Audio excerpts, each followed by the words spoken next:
Hoje o canal do Tchau vai ouvir, vai bater um papo, vai conversar, trocar ideias com o deputado Luiz Paulo, um dos mais atuantes da Assembleia Legislativa do Rio de Janeiro.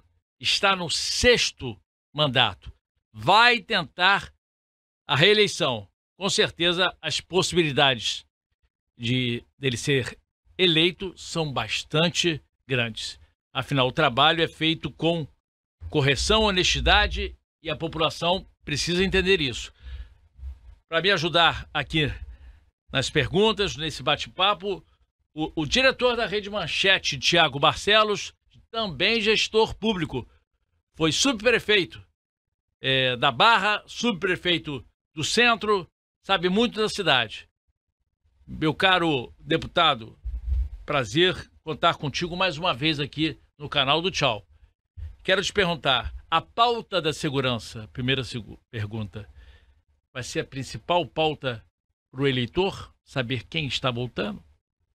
Olha só, eu não tenho dúvida nenhuma que o tema mais relevante que se discute no nosso estado, em especial na nossa região metropolitana, é a insegurança pública. Todo dia, tá, nos noticiários, de forma muito negativa. Para o governo do estado, para o governador, tem duas pautas fundamentais. Um é a segurança pública e o outro as finanças públicas, porque são pautas interdependentes. Porque sem finanças, sem dinheiro, não tem política pública, muito menos de segurança pública. Então eu diria que até as eleições, essas duas pautas são as mais relevantes. E tanto é verdade que praticamente dos 12, 10 projetos de leis que o governador mandou para a Assembleia Legislativa versam sobre segurança pública e sobre finanças públicas. E a partir do mês de abril do ano que vem, aí as políticas públicas tomarão conta, mas principalmente a pauta da segurança pública. Você tem razão. Deputado, obrigado pela presença. O senhor vem fazendo um belo trabalho, está há anos na política do estado do Rio de Janeiro, né? Então, muito obrigado pela presença e nos prestigiar com essa entrevista. Entrando nesse assunto do orçamento, parece que para 2025 o orçamento da Polícia Civil foi de 1 bilhão, da Polícia Militar algo em torno de 5, 6 bilhões. E no começo do ano teve uma operação da Polícia Federal junto com a Polícia Civil que neutralizou numa relação de negócio entre PCC e Comando Vermelho, né? Descobriram ali que eles estavam lavando 6 bilhões de reais. Numa operação, eles pegaram 6 bilhões que estavam sendo lavados numa transação que eles parecem estavam abrindo um banco. O orçamento de uma operação é muito maior do que o orçamento do Estado para as duas polícias em um ano. É possível ter segurança pública com menos dinheiro do que as operações, as facções criminosas? Olha só, eu vou discordar de você. Você investe em segurança pública quase a soma do que você investe em educação mais saúde. Educação e saúde é um pouco maior que segurança pública. Então, tirando folha de pagamento, a segurança pública é o segundo maior investimento do Estado. Então, e a gente tem que olhar isso dentro do orçamento público, que envolvendo todos os poderes, está na ordem de 100 bilhões de reais. É mais do que isso, para ser só um número redondo. Dos quais o ICMS, o Imposto sobre Circulação de Mercadoria e Serviços, está na ordem de 50 bilhões de reais. E o royalty, a participação especial, que deriva da exploração do petróleo, representa aí a metade disso, uns 23, 25 bilhões. Eu estou fazendo questão de dizer esses números, porque são muito superiores aos 6 bilhões. Estou falando os números macros. E, nesse esquema de lavagem de dinheiro, o o nosso país, o Brasil, somando todos os estados, tem 3 tipos de atividade econômica que perdem bilhões por ano em sonegação e adulteração. Primeiro, combustível. Segundo, cigarro. E terceiro, bebidas.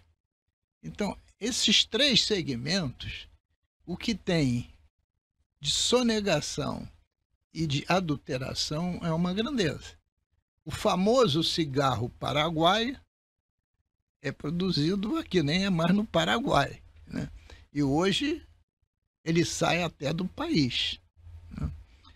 Combustível, uma semana atrás, Polícia Federal, a Polícia Portuária, prendeu 2 navios de combustível, com notas falsificadas, quiçá combustível adulterado, etc, etc.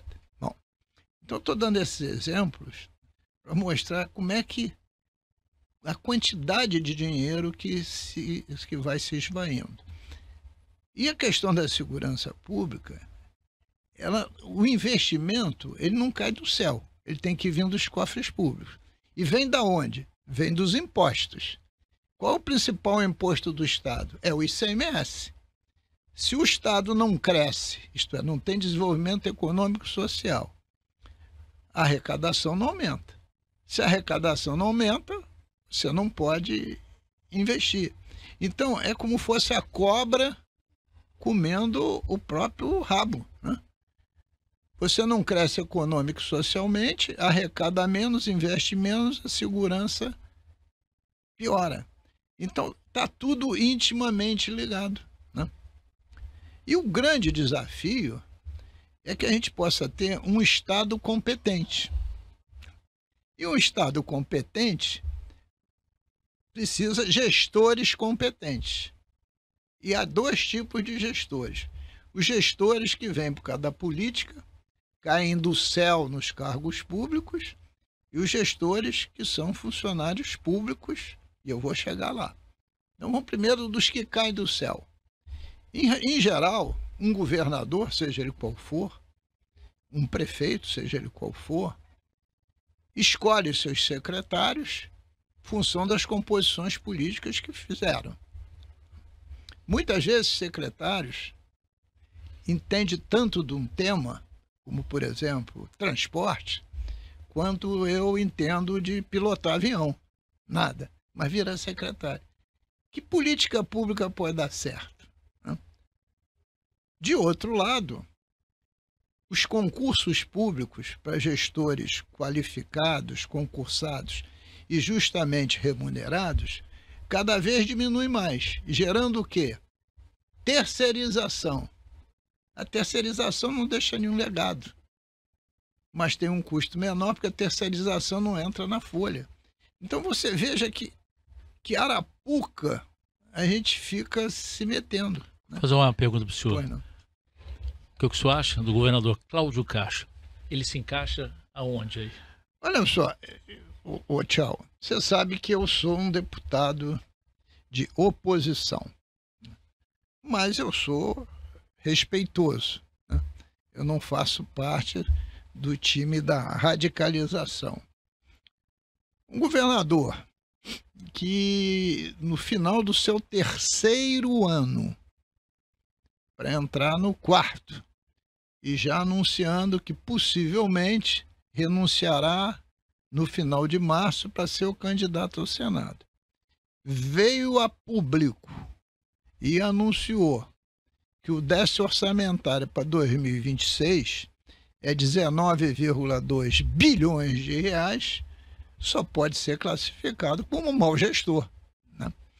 No mínimo. No mínimo. Eu discordo desses números. Mas um bom gestor viria a público para dizer: vou ter superávit, vou investir mais em segurança, educação, saúde, vou fazer concurso. Mas vai dizer exatamente ao contrário, porque não tem dinheiro. Então, o meu conceito é um mau gestor. E aí, voltando aqui, deputado, então, como ter segurança pública se não tem dinheiro para investir em segurança pública, naquilo que Olha hoje só. o Estado mais precisa até para poder crescer economicamente? Dinheiro até agora teve, né?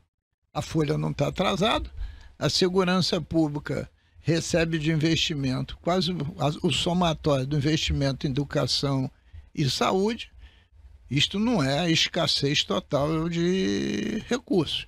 A folha de pessoal está em dia e o que precisa na segurança pública é investir certo.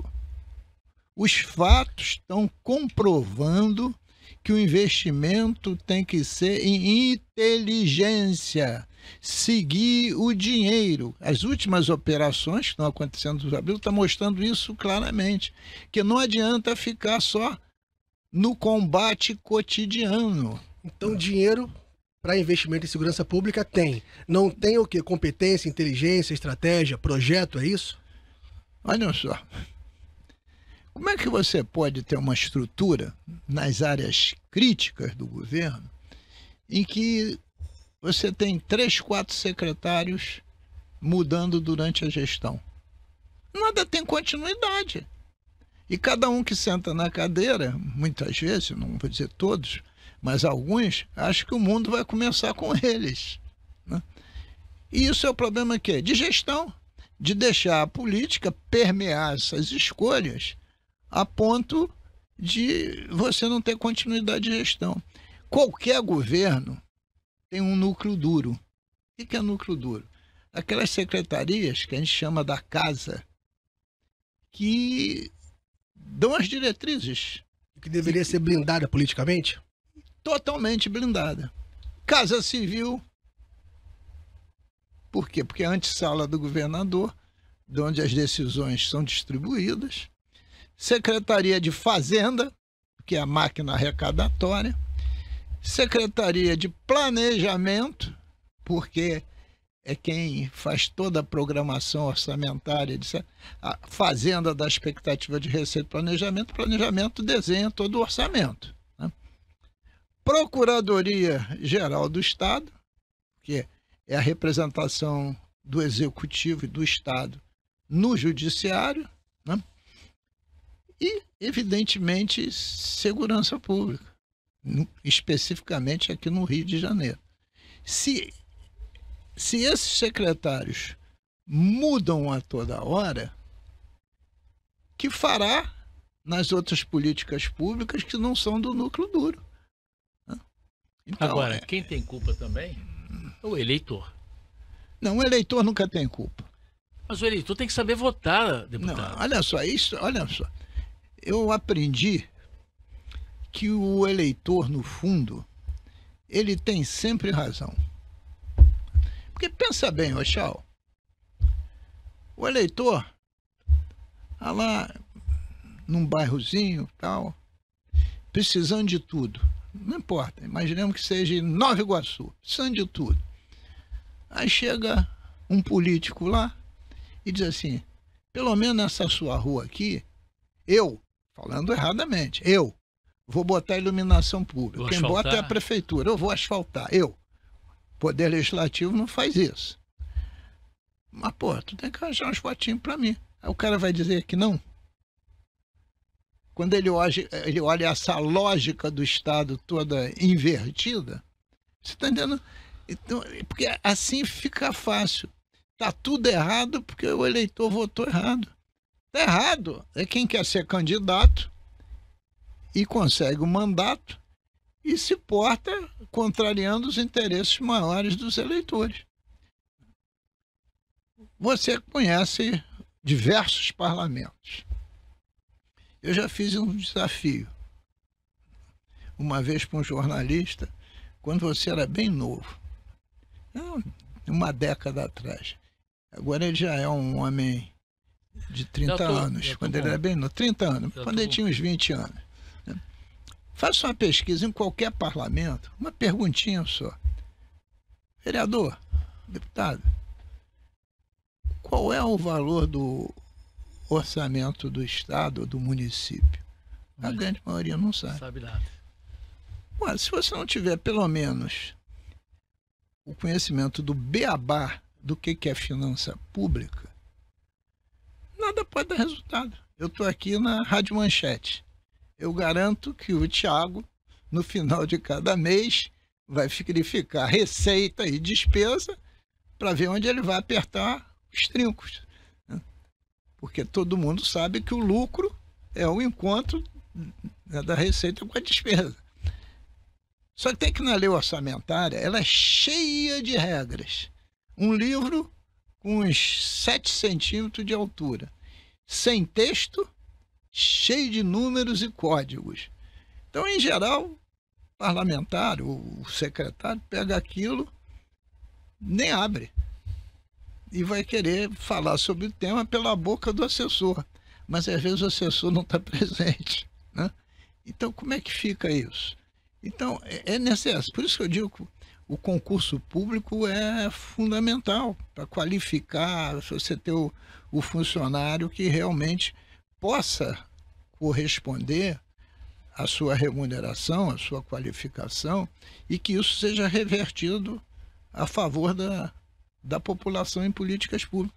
Porque é mole eu chegar ali no microfone da Alerj e dizer assim, governador, tem que investir para fazer a estrada X, tem que investir para fazer uma escola no município Y, falta um hospital no município Z. O que é isso tudo? Investimento. Investimento vai sair da onde? Da receita. Qual é a regra básica do orçamento? A receita é estimada e a despesa fixada. E por que a receita é estimada? Porque quando você faz o orçamento, o dinheiro não está no cofre. Você tem a expectativa. Para ter expectativa da arrecadação do ICMS, você precisa saber se o PIB vai crescer. Qual vai ser a inflação? E como é que o governo, como é que os políticos podem ajudar de forma criativa no crescimento dessas receitas? É só fiscalizando, não deixando gastar, ou é atribuindo políticas públicas que incentivem o desenvolvimento do setor econômico? Eu diria a você que tem diversas formas. Eu considero que a principal função de um parlamentar não é legislar.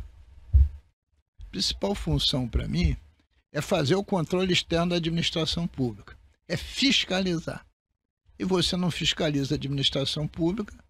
Mas não são as duas funções, fiscalizar e legislar, porque a legislação ela parte daquilo que o senhor está vendo na ponta, está sentindo, e aí vai propor as regras para estabelecer um bom convívio social dentro daquela eu vou chegar lá. Sociedade. Eu não disse que é a única função, eu disse que é a principal. E esta, pouca gente se dedica. A segunda função é legislar. Importantíssimo. Né? Sobre qualquer política pública. Também vou detalhar isso. Mas é necessário também ter uma terceira função, que você é o mediador dos conflitos entre a sociedade e os poderes, e você tem acesso ao parlatório para emitir o juízo de valor sobre o que você quiser e bem entender. Essas são as 3 grandes funções. A rigor, elas estão interligadas. Uma depende da outra. Não tem política pública sem arrecadação. Aí eu te pergunto, na legislação, quando diz respeito à legislação de pessoal, salário, plano de cargos e salários, enquadramento, tudo que diz respeito de política de pessoal, a iniciativa só pode ser única e exclusivamente do Poder Executivo. O Poder Legislativo não pode propor, poder pode, mas é inconstitucional, não vai à frente. O governador não vai cumprir. Uma dúvida, deputado. Mas o orçamento, ele não é enviado para a Assembleia para ser aprovado para aquele ano que será executado? O orçamento público é como fosse um cheque compartilhado. O Poder Executivo, a PLOA, Projeto de Lei Orçamentário Anual, tem que ser encaminhado às casas legislativas do Brasil inteiro até o dia 30 de setembro. Está chegando. Semana que vem a gente vai ter um bocado de matéria com a LOA quando chegar, né? 30 de setembro. E o Poder Legislativo pode emendá-la com parcimônia, mas pode, alterando ou não. Limitando aquelas regras de remanejamento. Isso. Mas tem que aprovar o orçamento em tese até 31 de dezembro. Para no ano seguinte, o Executivo e os outros poderes terem orçamento. Então de alguma forma, os deputados participam, né, da formação desse orçamento, dos projetos que vão ser executados na cidade ou no Estado. Aí tu pega a reunião, a Comissão de Orçamento vai se reunir para discutir o orçamento, audiência pública, aí vai lá ver, vai ver quantos deputados estão lá. É isso que eu ia falar. Porque o tema... Muitos faltam, Porque o tema... Estou lá 3, 4 vezes por semana. Por que eles ficam ausentes? Eu também me pergunto. Às vezes eu até brinco. Chega um deputado, eu não vou nominar, estou com uma saudade de você, faz tanto tempo que eu não te vejo. Enfim... Então é compartilhar essa responsabilidade, sem dúvida, entre o Executivo e o Legislativo? Os deputados também têm culpa nesse desencontro de contas? Sim, querido, mas veja só.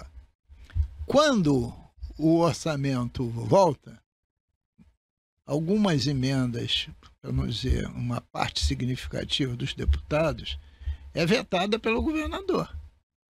Você está dizendo a emenda parlamentar, aquela emenda impositiva? Não, emenda de texto. Emenda de texto, qualquer emenda, pode ser vetada. Pode, claro. E depois volta para a Assembleia pode derrubar. Mas se não a palavra final é da Assembleia. Mas se não for rápido, não derruba mais. Né? Porque perde a oportunidade, depois que o orçamento já está em parte... Mas isso não é negociado antes, com as bancadas, com os deputados? Não é negociado isso? Não. Esse orçamento não é trabalhado, não é conversado? Olha só, as audiências públicas é para isso. Isso é feito. Né? Mas depois... veja só, qualquer parlamento, e aí não é do Rio de Janeiro, qualquer parlamento no mundo tem a base do governo e a oposição. E algum segmento mais neutro, qualquer parlamento do mundo. Todo mundo fala direita e esquerda. Como é que surgiu isso? Não foi questão ideológica. Né? No princípio de tudo, os orçamentos e quem mandava em cada país, não importa se era reinado, enfim, tinha aqueles que apoiavam o governante que sentavam à direita do parlamento. E o que eram contra se sentavam à esquerda. É que começou esse negócio de esquerda e direita. Depois passou a ser uma questão mais ideológica. E eu estou dizendo isso porque a oposição, ela sempre faz um papel importante, no meu entendimento, para os governos. Porque a crítica é salutar. A crítica é salutar. Ocorre que o orçamento não é uma peça simples que você diga assim, se não aceitar isso aqui, eu não voto.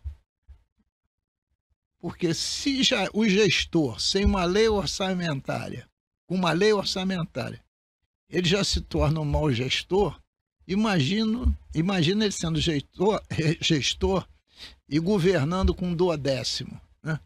A cada mês, pegar 1/12 do total previsto para arrecadar e começar a gastar em cima disso. Aí será um desencontro imenso. Então, estou querendo dizer que o parlamento participa e participa com poucos parlamentares, né? Mas participa ativamente, porque a principal peça para você fiscalizar o poder executivo é a lei orçamentária. Né? Então participa ativamente. Então, mas o parlamento não pode inventar dinheiro que não existe. Mas pode controlar?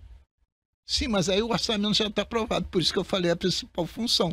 Porque, veja só... Então, mas só para entender... Para você entender. Chegou o orçamento, esse papel aqui. Artigo 1º, está escrito assim.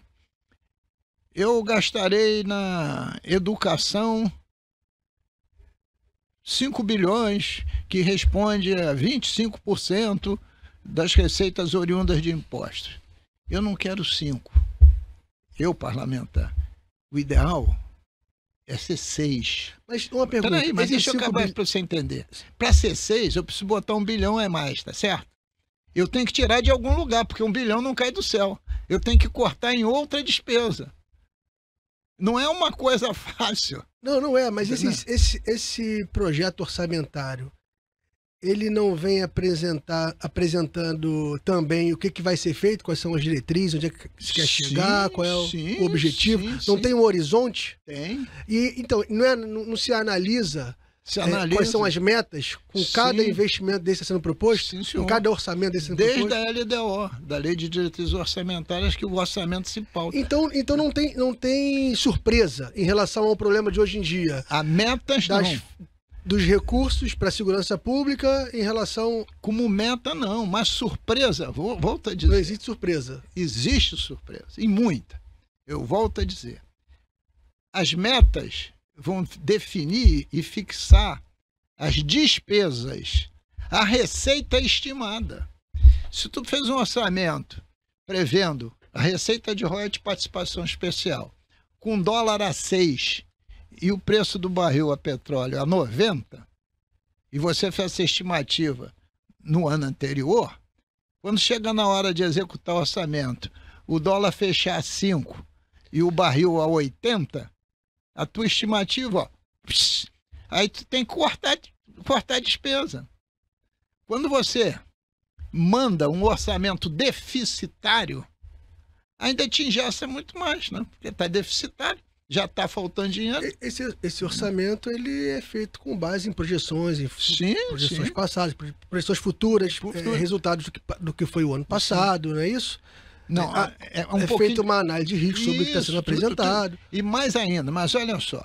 Então ele traz algum cenário previsível. Sim, mas quem traz... Não é uma surpresa, não é um orçamento que é entregue no escuro. Não. Então. Olha só. As leis são leis orçamentárias. Você tem o plano plurianual, que faz um planejamento para 4 anos. Você tem a LDO, que define essas metas para cada ano. Cada ano tem uma LDO. E essas metas serão dateladas na LOA, na Lei de Orçamento Anual. E essas metas avançarão mais ou menos função da tua receita. Quem define que o dólar em 26 vai ser X e o barril de petróleo Y, não é nem o governo do Estado. Claro. É o Banco Central, através do instituto de pesquisa que eles têm. Quem define a inflação do ano também o é, através do IPCA, para que todos os governos falem a mesma língua. Então, há projeções de cenário. Só que tem que os cenários, se você olhar os cenários mundiais hoje, tem oscilado, né? Qualquer guerra no Oriente Médio, olha que absurdo. Uma guerra no Oriente Médio é favorável ao orçamento do Estado. Porque escassez de óleo, sobe o preço. Olha que maluquice. Mas é verdade. Deputado, em relação... Cada deputado tem uma verba em termos de emendas. Sim, emenda impositiva. Emenda impositiva. Estava tendo uma discussão sobre isso, né? Uhum. Qual foi o desenrolar disso tudo aí em relação às emendas impositivas que depende muito de votação também, de agradar o eleitor, né? Olha só, vamos lá. Já que estamos falando em dinheiro, né? São 2 níveis de emenda impositiva. A primeira é do Congresso Nacional, que é de valores absurdos. Altíssimos. Ao ponto do somatório das emendas impositivas serem maiores que o próprio investimento do Poder Executivo. Ora, e isso dá um desequilíbrio orçamentário brutal e desequilíbrio de forças, né? Hoje, nessa situação que a gente vive, nenhum poder executivo da União, independente de quem seja presidente da República, consegue controlar de alguma forma o Congresso Nacional, porque tem quase nada a dar. Por que um deputado federal, isso já aconteceu, diz assim, eu não quero ser ministro? Porque se ele for ministro, dependendo do suplente dele, o suplente dele vai querer fazer as principais emendas impositivas. Então, ele preferia ser parlamentar, né? Mas eu estou mostrando como é que isso reverteu. Aqui no estado do Rio de Janeiro, tem muito pouco peso, porque a emenda impositiva deve fechar esse ano 0,37% das receitas correntes líquidas. Deve fechar esse ano como uns 2 milhões e meio. 2 milhões e meio. Para cada deputado. Para cada deputado. Que, do ponto de vista de investimento, para drenagem, pavimentação, etc. A base eleitoral. Só dá para uns 2 quilômetros de rua e mais nada. Mas não é obrigado a ser nisso. Pode ser para a saúde, para a educação, pode ser para o próprio estado, pode ser para o município. Mas não tem ainda peso. E a grande discussão que houve no parlamento é que todo mundo queria valores muito maiores. Mas seria um contrassenso. Em orçamentos deficitários, você tem emenda impositiva de alto valor. Quanto foi? Chegaram a pedir quanto? Chegaram a pedir 2%, 4%, mas ficou em 0,37%. Mas uma emenda de 2 milhões por ano aproximadamente, não é isso? Em 4 anos são 8 milhões de reais. Né? Em 8 milhões de reais, para que o deputado quer esse dinheiro? Para fazer o que com esse dinheiro? Com esses 8 milhões de reais? Olha só. Emenda impositiva, de forma correta, não é dinheiro para o deputado. É dinheiro para alguma política pública, estadual ou municipal. Não é o dinheiro. Por exemplo, imagina que eu destine 200 milhões de reais para um programa de trabalho da Secretaria de Educação para ser alocado para recuperação de escola. Eu não vou ver o dinheiro, não vou pegar. O Estado vai transferir diretamente para a educação para aquele programa. Deputado, existe o risco desses 8 milhões de reais, né? Não, dois deputados tem por ano. 4 anos. Isso. Né? No mandato inteiro ele vai ter mais de 8 milhões de reais. Existe o risco de ele usar esses valores para projetos eleitoreiros? Eu pergunto a você, existe risco do governo do Estado usar aqueles 11 bilhões de reais da concessão da iniciativa privada, da distribuição de água e esgoto para projeto eleitoreiro? Inclusive está sendo investigado agora e em breve tem uma votação que vai definir. O que é projeto eleitoreiro? Né? Primeiro, drenagem... Mas existe esse risco? Ele pode usar isso na ponta, atendendo benefícios diretamente ligada ao seu grupo eleitoral? Evidentemente que sim. Evidentemente que sim. O problema não é esse. O problema é ser controlado, o dinheiro ser realmente gasto de forma correta, a licitação ser uma licitação correta, etc, etc. Não tem investimento, porque tem 2 tipos de investimento. Investimento estruturante, que é o que eu mais desejo. O que é um investimento estruturante? É aquele que vai ajudar firmemente o desenvolvimento econômico e social do Estado. Para o cidadão que está lá na ponta, não é uma obrigação do Estado fazer drenagem e pavimentação de rua. É uma obrigação de quem? Dos municípios. Mas alguém pode dizer que botar uma rua asfaltada para o cidadão não pisar na lama está errado? Não é estruturante. E se aquela rua, a base eleitoral do deputado é Nova Iguaçu, foi em Nova Iguaçu, qual é o erro que tem? Nenhum. A prefeitura também que tinha que fazer isso. Né? Sim, mas isso que eu estou dizendo. Mas se você repassa para a prefeitura para fazer isso, claro que o cara vai tirar a vantagem eleitoral. Eu não tenho dúvida nenhuma. Então, uma pergunta para o senhor. O parlamento deveria ter essa emenda? Olha só. Na história do Brasil, sem ter esse nome, sempre existiu. Como? O governo, seja o presidente da República ou o governador do Estado, chama seu deputado e diz assim: tu está comigo, tu vota comigo, eu quero te ajudar. O que você está precisando? Pavimentar ruas no município tal. Ele perfeitamente, ele vai, manda levantar, licitar, etc. Não está escrito emenda, mas está atendendo. Você já foi gestor, sabe que é assim. Mas se a obrigação do deputado, como o senhor falou, né, legislar, fiscalizar e poder falar aquilo que suas bases, né, anseiam. A emenda parlamentar não destoa dessas três funções principais? Ela é necessária para aquilo que de verdade é eleito o parlamentar, o deputado? Olha, sob o ponto de vista da democratização, de você não ter só direito a fazer isso, os apadrinhados pelo rei, ser para todos, indistintamente, é uma democratização. Né? E, ao mesmo tempo, subtrai poder do poder executivo. Né? Então, nesse sentido da democratização, é importante.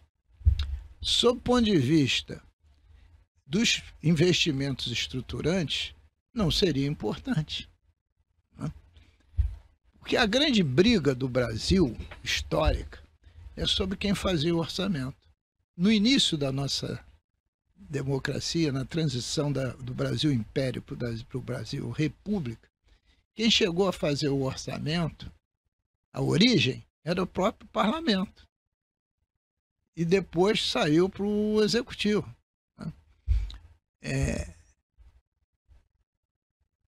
Porque o orçamento é a grande forma de você exercer a democracia, os investimentos, etc. Né? Então, essa é uma briga de muito tempo. O ideal, num processo democrático justo, correto, é que se o orçamento fosse, de fato, um instrumento democrático, que a sociedade participasse ativamente tanto da confecção quanto do controle. Né? E o parlamento não teria nenhuma necessidade, necessidade de ter emenda impositiva. A população ela não participa através dos políticos, dos deputados, no caso, que ela votou para representá-lo diante do executivo? Não é uma forma indireta de participação? Olha só, existem duas formas de democracia. A democracia direta e a democracia por delegação de representatividade, que seria indireta. É a que a gente exercita.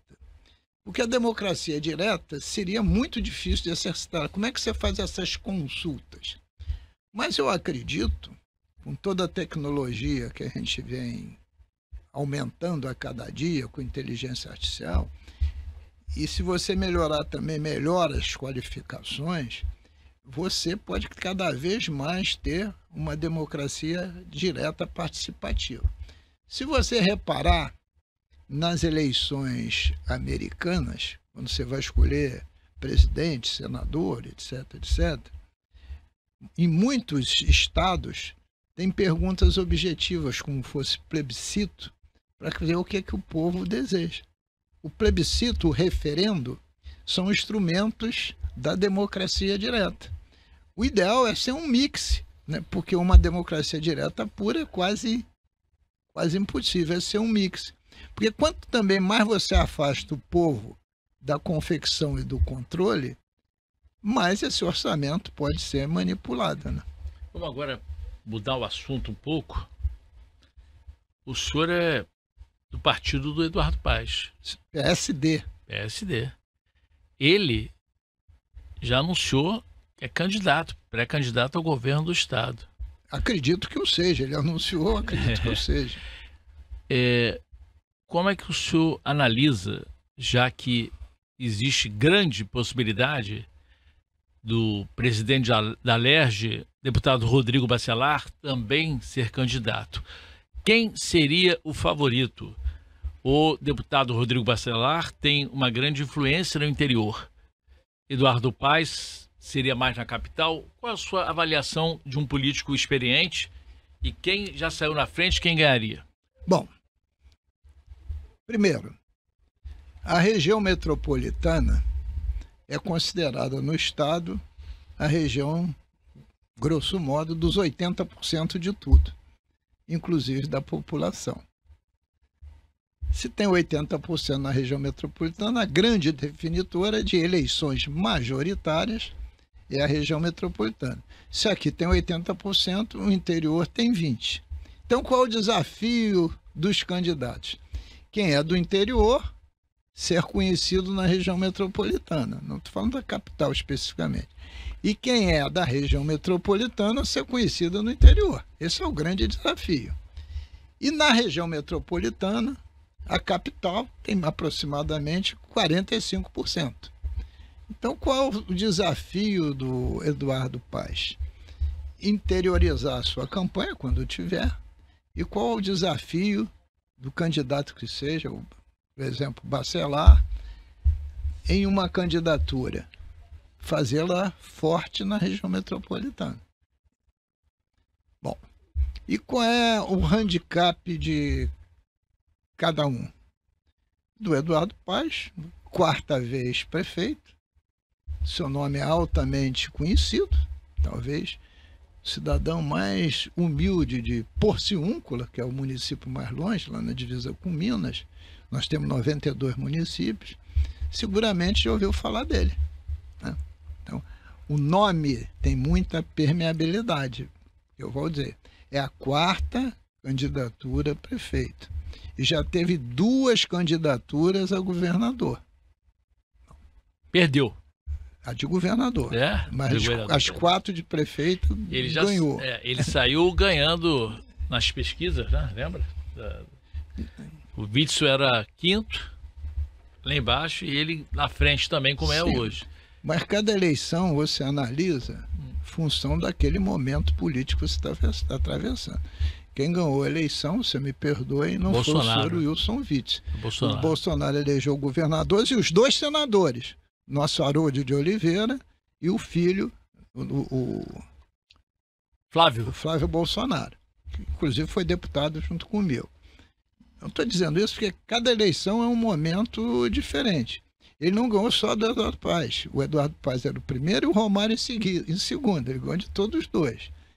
O Haroldo ganhou do César Maia. E o Haroldo foi secretário do César Maia. O César Maia foi 3 vezes prefeito da cidade. Então, estou dizendo que cada eleição é eleição. Aí você me fez a pergunta sobre os 2. Aí tem o desafio dos 2. Nesse momento, o principal adversário do Eduardo Paes viria dessa conjuntura de União Brasil, PP e PL, né? Que no momento está desagregada, né? Porque ainda tem aí uma pontinha do PMDB. PMDB em tese, só em tese tem um candidato, o ex-prefeito Washington Reis. O União Brasil com o PP, em tese, poderia ter a candidatura do Bacelar, precisa combinar com ele, se ele quer de fato, etc, etc. E o PL tem dito o quê? Vamos aguardar o ano que vem para a gente saber que nome a gente vai. Então, nesse momento, é um momento que o Eduardo Paes está absoluto. Hoje, o único mas a eleição consolidado é o dele. Por enquanto, então, entre os 3 prováveis, o único nome mais consolidado é o dele. Não, e o único nome concreto é o dele, né? Porque também essa briga política entre o Bacelar e o Cláudio Castro e vice-versa, também dividiu a base. E o governador é candidato ao Senado. E quem é candidato ao Senado são 2 cadeiras. A primeira cadeira, o franco favorito, é o Flávio Bolsonaro. Mas, se o governador for o segundo senador da maioria, ele está arriscado a ser o primeiro, né? Você veja como são as nuances. Por quê? Porque o Flávio Bolsonaro seguramente vai ter todos os votos bolsonaristas. Mas os votos bolsonaristas não é o conjunto do Estado inteiro, não. Então, eu costumo dizer que é uma eleição muito difícil de você definir quem são os candidatos, né? Então, dentro dessa situação, eu acho quase irreversível, eu acho que você tem razão, Tchau, de que o Eduardo Paes seja candidato a governador. O campo da esquerda apresenta algum candidato? O campo da esquerda depende de que esquerda, né?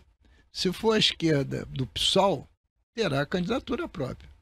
Quem vai ser, eu não sei, pergunta ao PSOL, mas que vai ter, vai. Tarcísio? Não, já se falou outros nomes.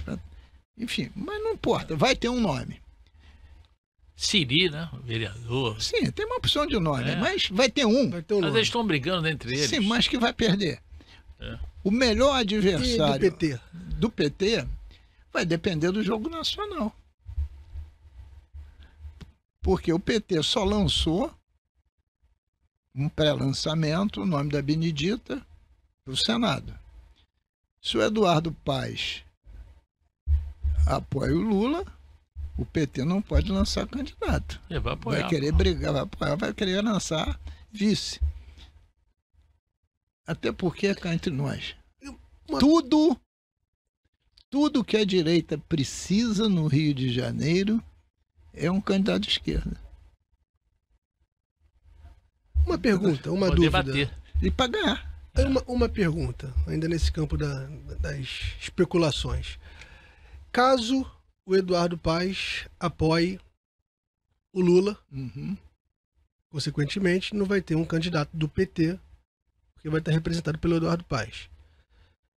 Essa briga do Bacelar com o governador, existe a possibilidade do Cláudio Castro estar na chapa do governo do Eduardo Paes? No meu entendimento, ele sendo do PL, eu não falo pelo Eduardo Paes, estou falando por mim não, né? Porque o PL buscará a candidatura, tem 2 candidatos ao Senado. Mas estava vendo uma aproximação. O que quer dizer, né? Olha só, eu sou muito... Se especula uma aproximação. É isso que ele está querendo dizer. Eu estou querendo dizer outra coisa. E já disse, vou reafirmar. O governador Cláudio Castro, sob o ponto de vista eleitoral para o Senado, tudo o que ele não precisa é brigar. Mas seria possível essa aliança? Não é uma aliança, querido. Olha só. Imagine que você fosse candidato e eu também. A gente pode ter um acordo político de não brigar. Ao mesmo tempo, cada um siga o caminho. Eu não preciso estar falando mal de você, nem você está falando mal de mim. Isso é que é não brigar. E aí não precisa ser um acordo eleitoral. Entendeu? Você, quando fizer a crítica, você não nomina, faz a crítica política pública. Em vez de dizer assim, a política pública de segurança pública do governo do Estado é muito ruim. De caminhar sem dar as mãos. É um pouco... É um namoro, é uma amizade colorida. Porque, olha só, eu posso fazer a crítica ao político, ao governo, fazer crítica à política pública e não ficar nominando. O governador é incompetente, o governador... Mas o senhor ouviu bem, né, o discurso do Bacelar no plenário essa semana. Sim, mas o Bacelar, em tese... Ele bateu no governo, bateu no Eduardo, bateu na questão de segurança. Bateu em todo mundo. Bateu em todo mundo. Não, só segurança não. Segurança do orçamento. Bateu em tudo. O que, cara, entre nós, não é... Quem sou eu para julgar? Mas não é a melhor forma de fazer política. Eu aprendi que na política você primeiro escolhe um adversário, maior que você. Você briga para cima e para os lados, tu não briga para baixo. Quando você escolhe uma porção, já tem a primeira tática errada. E segundo, você está querendo, mostrando que também está brigando para cima. Então, eu acho que isso também é uma questão de momento. Eu já vi na política muitas brigas acirradas, depois virar abraços de confraternização. Vide ainda há pouco Trump versus Lula. Mas, de repente, o Trump diz que rolou um clima. Até um mês atrás, a gente achava isso impossível. O senhor quer dizer, muita gente ficou em dúvida, mas ali eu vejo que o senhor votou a favor de um tema polêmico lá na Leste, que é o tema das saidinhas dos presos temporários. E nesse mesmo dia, né, nessa mesma situação toda, houve uma discussão séria entre o pessoal da esquerda e o pessoal da direita, representado pelo Rodrigo Amorim e pela Renata Souza. E o senhor é a favor desse controle maior da saidinha temporária. Vamos agora só ouvir e depois, por favor, botar aqui e pegar a opinião do deputado Luiz Paulo, nosso entrevistado de hoje do canal do Tchau, junto com o entrevistador e gestor público e diretor da Manchete, Tiago Barcelos. Hoje uma discussão séria entre a deputada Renata Souza. Hoje uma discussão séria entre a deputada Renata Souza e o deputado Rodrigo Amorim. Deputado Rodrigo Amorim, discussão séria. Na verdade, em primeiro lugar, é o Estado do Rio de Janeiro, e eu defendo essa tese, que os Estados têm características próprias. Cada Estado tem uma peculiaridade, portanto, defendo a tese de que cabe ao Estado deliberar, aprovar matérias relacionadas à política penitenciária. Aqui no Rio, a gente tem uma característica, um Estado que boa parte do território organizado em facções criminosas, ocupado por facções criminosas. Isso se deve, eu defendo essa tese, a governos de esquerda de outrora, e aí a gente tem as facções criminosas. É fato que a gente precisa acabar com uma pouca vergonha. Aliás, as Supremas Cortes brasileiras já apontaram nesse sentido de acabar com a saidinha. Mas o regramento nacional são para crimes hediondos. O que a gente fez aprovando essa matéria é ampliar, através de uma mensagem de governo, esse entendimento do crime hediondo, impondo, por exemplo, que o bandido que se declara pertencente a uma organização criminosa, a uma facção, automaticamente ele está comparado ao crime de alto potencial ofensivo, ao crime organizado, ao narcoterror que dizima famílias. Então, a partir daí, a gente amplia esse impedimento das saidinhas para esse marginal que se declara faccionado. É uma realidade nos presídios do Rio de Janeiro. Há deputados nessa casa que defendem esses vagabundos, dizem que o Rio de Janeiro tem encarceramento em massa, insistem em defender criminosos em detrimento de defenderem as polícias. E aqui, eu disse, só falta deputado aqui se declarar faccionado. São hipócritas. Eu vou colocar na minha agenda melhor. Eu vou passar um vídeo para vocês hoje, em primeira mão, dizer o seguinte: um marginal espancou brutalmente uma mulher na favela da Maré, a mesma favela que essa deputada diz ser crime. É um jargão que eles usam. E aí, ela não falou nada. É uma indignação seletiva, um silêncio em prol da bandidolatria e do crime organizado, que infelizmente encontra força por uma base da esquerda aqui na Assembleia Legislativa. Obrigado. Um abraço. Essa é a posição dele. Depois a gente vê, vamos pedir a opinião do deputado. Ô, tchau, olha só. Eu me considero um parlamentar de centro-esquerda. E por que eu me considero? Porque quando eu estava na faculdade de engenharia, eu fui um daqueles que lutou para restabelecer a democracia no Brasil contra a ditadura.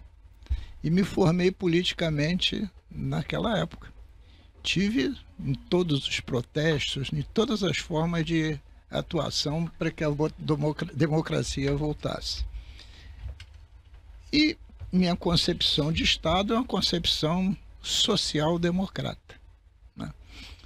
Isto é, a favor das políticas de desenvolvimento econômico e social.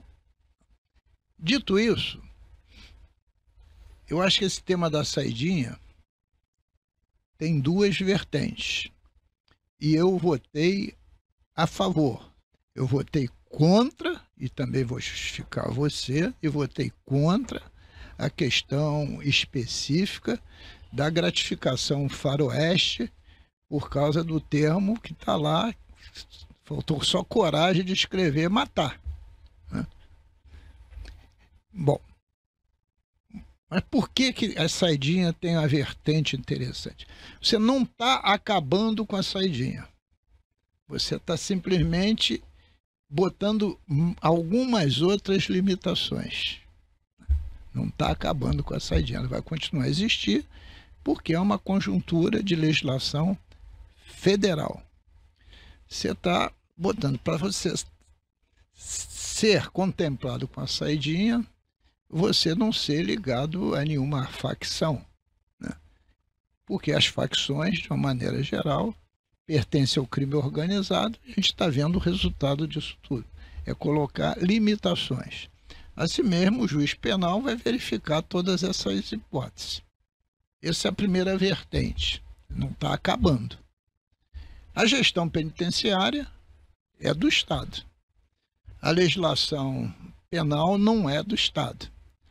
Há uma zona cinzenta aí entre legislação penal e gestão da administração penitenciária, que precisa ser clareada. E pode, essa área cinzenta, ser definida de forma muito forte pelos próprios tribunais de justiça. Esta é uma das primeiras questões. A segunda, que botou foco nisso e em outras questões. E acontece que o Brasil todo deve estar discutindo isso. Então pode emular o Congresso Nacional também entrar para clarear mais essa legislação. Porque se é inconstitucional, o Ministério Público arguir a inconstitucionalidade. Se o for, a Justiça decide se é ou não. Mas trazer o tema para discussão é absolutamente oportuno. Porque, de acordo com a legislação penal, você conhece, os presídios de segurança máxima, porque tudo é crime hediondo, facção, etc., que é da União, não tem saidinha. Não tem saidinha. Então, o tema é importante para se discutir, já que a principal política pública que o povo quer e que melhore é a segurança pública. E se você, aqui na Manchete, na nossa Rádio Manchete, fizer uma enquete popular, a população vai dizer que... Vai querer cortar. É evidente, né? Então, eu acho importante esse tema e acho importante também que o Estado tenha mais liberdade para legislar sobre o tema segurança pública. Porque o Brasil é muito grande, as características dos estados são muito diferentes para que você tenha uma legislação única. Você fala na República Federativa dos Estados Unidos, os estados legislam de forma diferente sobre a questão penal. Tem estados que admitem pena de morte, outros estados que não. E é um país do tamanho, e maior até que o nosso Brasil, né? E é também uma república federativa, né? Então, estou mostrando que esse é um tema que não basta dizer, é tudo da União. Vinha discussão, acho ótimo. Eu prefiro a Assembleia discutindo esses temas difíceis do que discutindo se o Bolsonaro é feio ou bonito ou se o Lula é feio ou bonito, que não leva a nada, né? E com xingamentos, etc., pelo menos vamos nos degladiar em temas que sejam relevantes para a sociedade. E esse tema é relevante, tanto é que a mídia toda está discutindo ele. E a mídia é um reflexo dos anseios da população. Eu acho que você quer botar a Renata? Vamos botar, né, para ter a outra opinião. Depois eu vou no meu amigo Thiago falando sobre o segundo Faroeste. Você fez a coluna. Botar a Renata aí. Isso aí você já começar com a deputada Renata Souza. A deputada é contra essa lei da saidinha. O pessoal votou contra. O deputado Luiz Paulo e outros deputados, na sua maioria, votaram a favor dessa regra. A senhora não gostou, né? Não, na verdade, o que a gente vê é que esse é um projeto inconstitucional, porque a lei de execuções penais é clara nesse sentido. Inclusive, há uma preocupação que somos a terceira população carcerária no mundo e nem por isso temos mais segurança. Hoje, 40% das pessoas presas, elas são presas provisórias, ou seja, não foram condenadas. Então pode ter gente, inclusive, ainda inocente dentro das prisões. Então é um contrassenso, na verdade, o que a gente olha quando a gente vê completamente a tentativa de inviabilizar o que seria a ressocialização concreta para a população. Então, senhor presidente, desculpa. Então, o que a gente vê é um contrassenso. A ajuda que nós poderemos fazer é exatamente ter políticas públicas de ressocialização. E é óbvio, quando você fala de saidinha, não é a saidinha que vai ou não resolver o problema da segurança pública do Rio de Janeiro. E Cláudio Castro peca, porque não garante, inclusive, orçamento concreto para inteligência, informação, para a elucidar, descoberta exatamente desses crimes. Então, essa é a situação. Por que o plenário votou? A maioria votou a favor? A gente tem uma maioria governista, então todas as matérias do governo aqui vão passar, e vão passar com a maioria de votos, mas, obviamente, a gente entende que a base do governo vai dizer amém para tudo que o governador fizer. Vou te fazer uma pergunta, como população, a senhora não acha que a população está um pouco também raivosa e querendo soluções e acha que um dos problemas é a saidinha? Bora! Pronto! Para mim, fala para dar tchau. Então,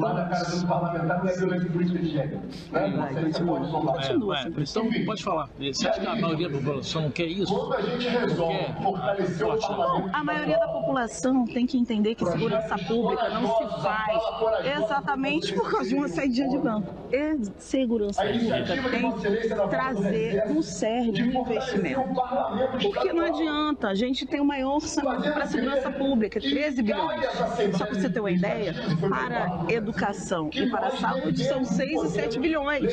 Então a gente não tem nem a metade do que é previsto para a segurança pública. Então há falta de investimento em outros setores que são centrais, que também previnem a violência. A segurança pública é uma questão de longo prazo. Não vai ser com saidinha ou não de cadeia, e que a saidinha prevê várias situações ainda, que a gente vai resolver a segurança pública. Eu acho que é chover no molhado o governador tentar aprovar isso aqui. Muito obrigado. Nada. Thiago. Opinião do Thiago também.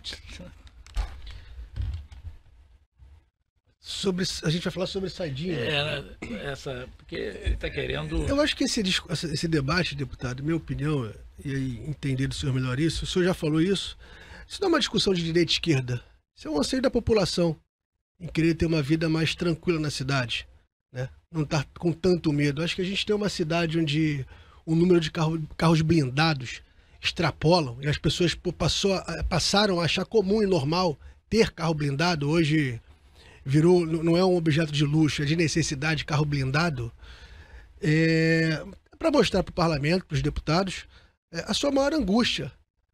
Hoje quem está na rua está com medo de estar na rua, está com medo de ter um telefone, de ser assaltado. A gente tem relatos nas nossas famílias, a todo momento, de alguém que foi assaltado com uma mão, com uma arma na cabeça, com uma arma apontada para si. Então, tudo que vem para poder endurecer, claro que não é uma medida isolada que vai resolver, mas tudo que vem para poder endurecer, pelo menos, e tirar do bandido a questão do custo de oportunidade sobre o crime que ele comete, né? Porque se a gente vai dando cada vez mais oportunidade para ele, por exemplo, para essas saidinhas, vantagem, ele vê uma oportunidade de não vai ser tão problemático. Mas é claro que eu acho assim, a maioria das pessoas também entendem que essa não é solução principal. E é um debate que eu acho que não tem que ser colocado como se fosse de direita e esquerda. Não é isso, deputado? Acho que as pessoas não esperam essa... Olha só, eu fiz questão de dizer que eu não sou de direita. Mas também fiz questão de dizer que eu não sou de esquerda, né? Sou de centro-esquerda. E eu votei favorável. E disse por que eu votei favorável. Eu não vou me iludir a essa altura da minha vida dizer que saidinha vai resolver o problema da segurança pública. Porque se fosse resolver, estaria resolvido, né? Rapidamente, né? Segurança pública depende de muita coisa, principalmente de um trabalho de inteligência muito bem feito, perseguindo o dinheiro. Mas é dever do parlamento, aí é dever, discutir e votar, porque é um projeto de lei que veio do Poder Executivo, impedido de urgência, que em tese tem 45 dias para ser apreciado e votado, você discuti-lo. E quem é que vai discutir? Os 70 deputados. Quem vão votar? Os 70 deputados. Seja de que matiz ideológica for, direita, esquerda, centro-esquerda, centro-direita, não importa. Porque esse é um tema do parlamento. Eu acho que o parlamento tem que discutir tudo. Mas principalmente aquelas políticas públicas necessárias a dar melhor condições de vida para a população. E a segurança pública é uma delas. A gente pode trabalhar no parlamento sobre execução penal? Não, é legislação federal. Mas cá entre nós, até para o crime de colarinho branco, você progredir de regime com um sexto da pena? É brincadeira. Então, eu tô dizendo que precisa ser discutido. Quer seja, as casas legislativas são para isso. Eu não falei que o deputado tem que fiscalizar, legislar e emitir juízo de valor sobre tudo que acontece na sociedade. Então, está dentro do métier. Agora, pode discutir sem ser de forma ofensiva. Né? Olha, não pode um deputado dizer para outro, Vossa Excelência é um vagabundo. Então não é Vossa Excelência, é vagabundo. Né? Não faz o menor sentido. Né? Então, os termos, os adjetivos qualificativos é que são absolutamente impróprios. Né? Isso não pode ser uma necessidade de respostas para a rede social? É isso que a gente ia entrar no próximo tema. O que está acontecendo até mesmo nos plenários de todo o Brasil, inclusive o Congresso? O parlamento está passando por uma mutação radical. Se você me perguntar, Luiz Paulo, você entende de finanças públicas? Eu vou dizer para você que sim. Eu dou aula lá na ELERJ de orçamento público. Porque eu acho que o orçamento público é a peça mais fundamental para fiscalizar o executivo. Se você me perguntar, você é campeão de curtidas na internet? Seguramente eu estou lá no 32º lugar. Os campeões de curtida jamais vão abordar esse tema. O tema que dá muita curtida, desculpe, é tiro, porrada e bomba. Eu não sou de tiro, porrada e bomba, né? Mas eu continuo a seguir minha linha. Se você vê uma sessão como eu vi ontem, do Congresso Nacional, votando, todo mundo, eu vou pegar aqui, ó, com o celular na mão, imagina que o plenário a mesa está atrás de mim, olha, não está nem olhando para a votação, está gravando direto para a rede. Gravando o quê? Posições radicais. É o momento que se vive. Quanta gente virou praticamente dependente do telefone celular. É um momento. Passou a existir a profissão de influencer, né? Fica bonito isso.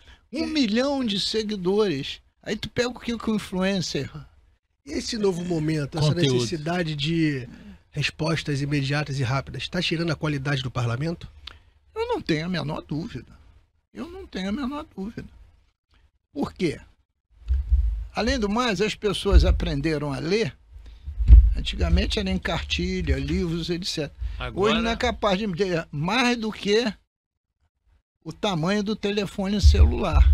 O anglicismo, que eu desisti de lutar contra, tomou conta do nosso vocabulário.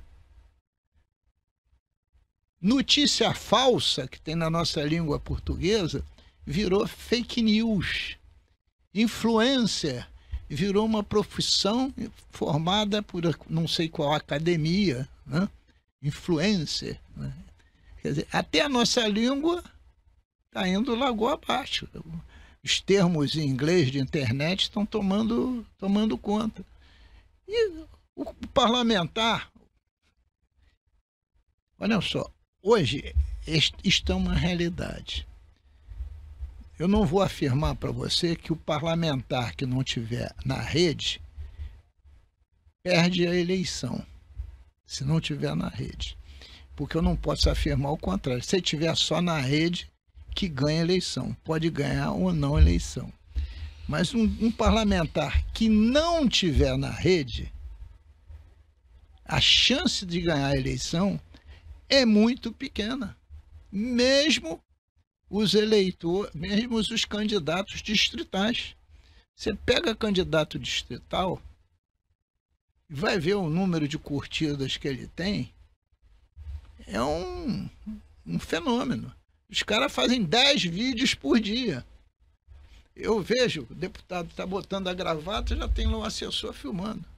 Aí você fala, estou botando a gravata porque estou entrando na guerra, enfim. E nem discursar, discursa, né? Essa é a realidade. E é possível esse parlamentar que tem uma face para as redes sociais, tem um perfil, poder representar uma outra coisa que o eleitor não está vendo? Claro que é, né? Porque como é que você vai demonstrar o que realmente você é? Com a tua atuação cotidiana. Não com 3, 4 frases. Com a tua presença, né? E com a tua presença, com a tua... você ser ativo. Tem deputados que usam o tiro, porrada e bomba e que constantemente estão no parlamento, que participam de comissões. Cito um exemplo, o deputado Rodrigo Muniz. Ele está presente, preside a CCJ, vai à reunião de comissão de... enfim, está constantemente na casa, discurso. Então, querendo ou não, você gosta ou não, ele tem um nível de conhecimento e coerência com o mandato. E trabalha, tá ali todos os dias. Exatamente, todos os dias está lá. Tem outros deputados, uns de direita e outros nem tanto, que de vez em quando surpreende que está na casa. Eu fico impressionado. Porque pode votar hoje em dia de forma remota. Eu fico impressionado que tem alguns que não vão. Vários. Agora, quando foi votar se podia ou não mudança de regimento de forma remota, eu votei contra. Por quê? Porque, para mim, o parlamentar tem que ir lá todo dia. Pelo menos terça, quarta e quinta, que é o dia que tem plenário e seguramente tem reuniões fora do plenário das comissões permanentes.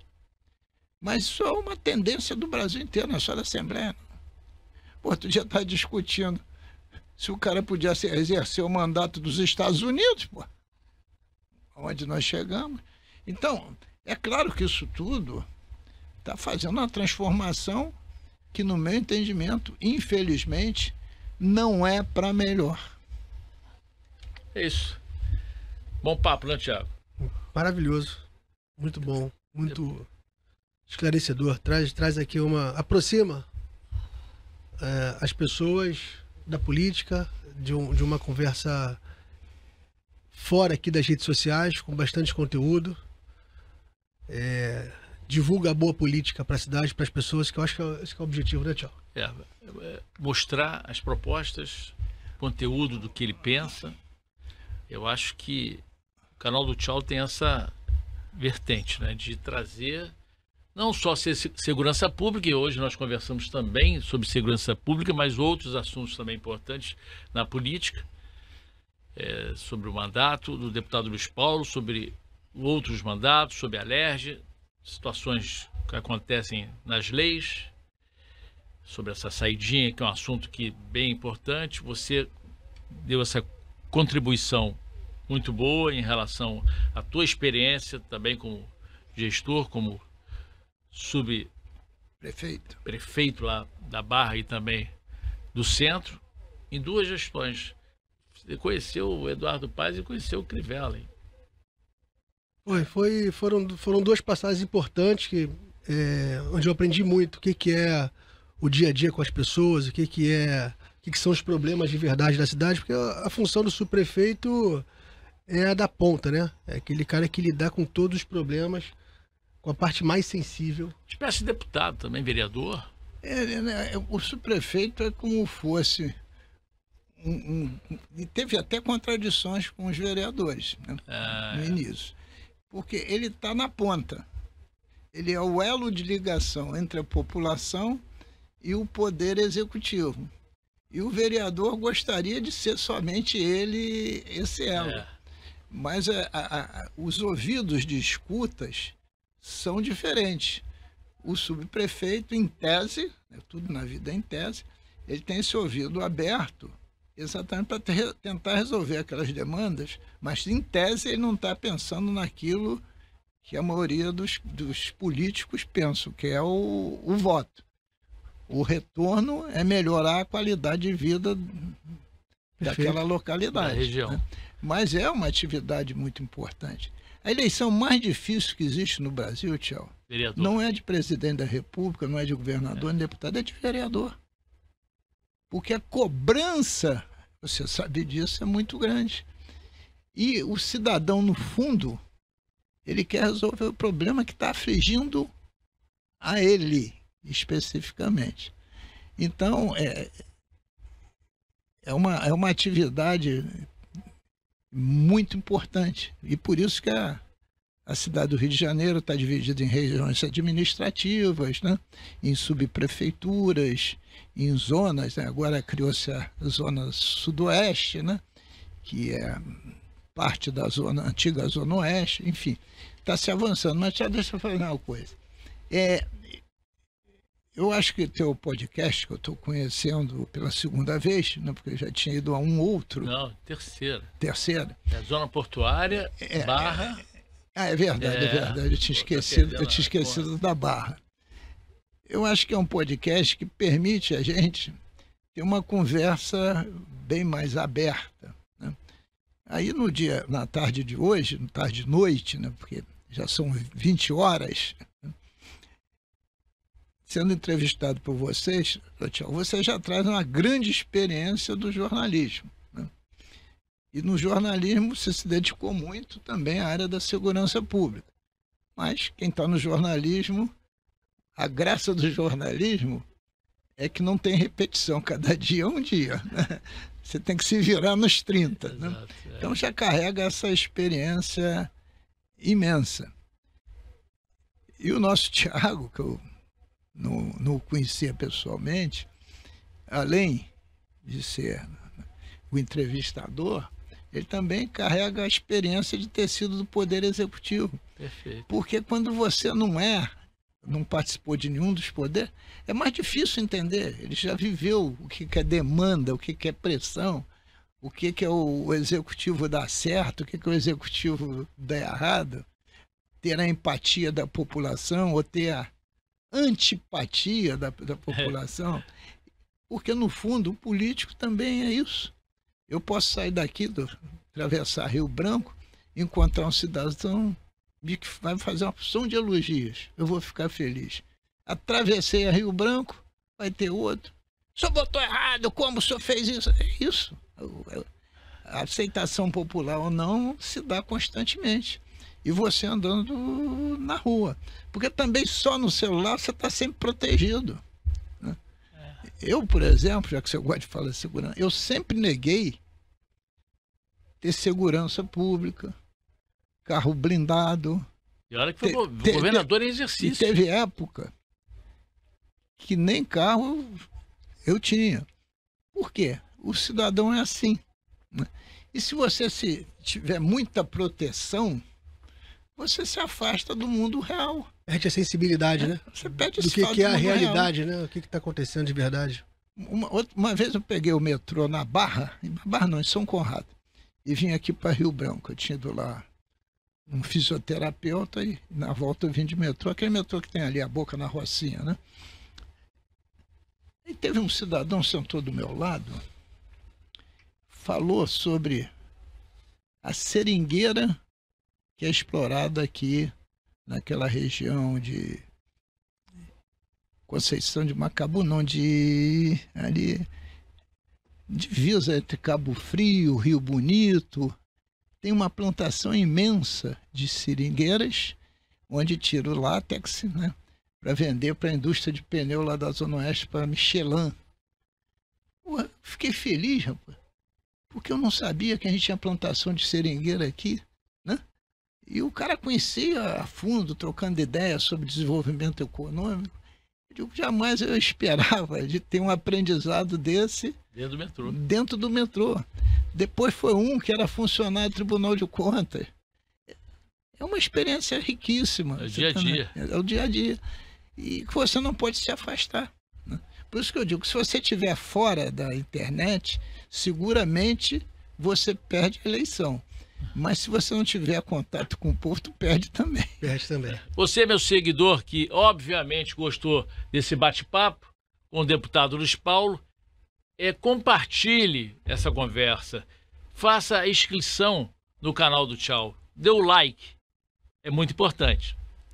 Tchau.